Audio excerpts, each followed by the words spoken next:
मोदी 3.0 सरकार ने हरियाणा विधानसभा चुनाव के पहले किसानों को अपने पक्ष में लाने के लिए मास्टर स्ट्रोक खेल दिया है। मोदी कैबिनेट ने किसानों से जुड़े हुए ऐसे 7 फैसले किए जो हरियाणा इलेक्शन में बीजेपी की जीत की हैट्रिक लगाने में मददगार रह सकते हैं और साथ ही विपक्ष के किसान विरोधी नैरेटिव को चित करने वाले हो सकते हैं। केंद्रीय मंत्री अश्विनी वैष्णव ने आज प्रेस कॉन्फ्रेंस कर बताया कि किसानों की जिंदगी में सुधार और उनकी आय बढ़ाने के लिए प्रधानमंत्री नरेंद्र मोदी की अध्यक्षता में केंद्रीय कैबिनेट ने 14,000 करोड़ के 7 कार्यक्रमों को मंजूरी दी है।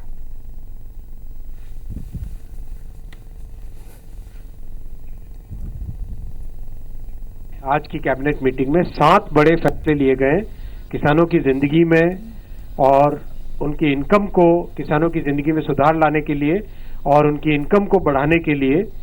जैसा आप जानते हैं कि वित्त मंत्री जी ने, माननीय वित्त मंत्री जी ने बजट भाषण के दौरान एक वृहद प्लान रखा था कि किसानों की जिंदगी में टेक्नोलॉजी, साइंटिफिक मेथड और इन सब की मदद से, एक वैज्ञानिक दृष्टिकोण की मदद से कैसे एक परमानेंट, एक अच्छा, एक ट्रांसफॉर्मेशनल चेंज लाया जा सकता है।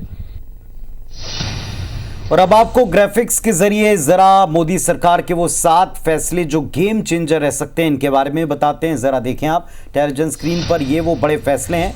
एक तो डिजिटल एग्रीकल्चर मिशन के तहत 2,817 करोड़ रुपए का निवेश किया जाएगा। और जो दूसरा महत्वपूर्ण फैसला वो ये कि खाद्य और पोषण के फसल विज्ञान के क्षेत्र में 3,969 करोड़ रुपए की योजना को मंजूरी दे दी गई है। इसके अलावा कृषि क्षेत्र में शिक्षा प्रबंधन को मजबूत बनाने के लिए 2,292 करोड़ रुपए की मंजूरी दी गई है और पशुधन स्वास्थ्य को सुधारने और टिकाऊ बनाने के लिए भी 1,702 करोड़ रुपए की योजना को पास किया है। इसके साथ ही बागवानी क्षेत्र के विकास के लिए 860 करोड़ रुपए की मंजूरी दी गई है।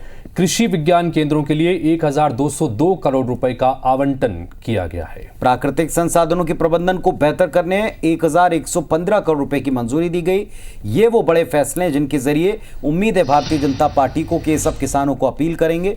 और आपको याद होगा कि हरियाणा से आने वाले कुछ इलाकों के या बॉर्डर के ऊपर जमा होने वाले किसानों के आंदोलन से बड़े नुकसान की आशंका पार्टी को एक बड़ी चिंता के तौर पर इस चुनाव में देखनी है। और लोकसभा चुनाव के नतीजे भी कम से कम इसी तरह इशारा करते हैं, क्योंकि चिंताएं बीजेपी की बढ़ी हुई है और किसान वर्ग बहुत महत्वपूर्ण है, लिहाजा उनके लिए इन 7 फैसलों को जोड़कर देखा जा रहा है।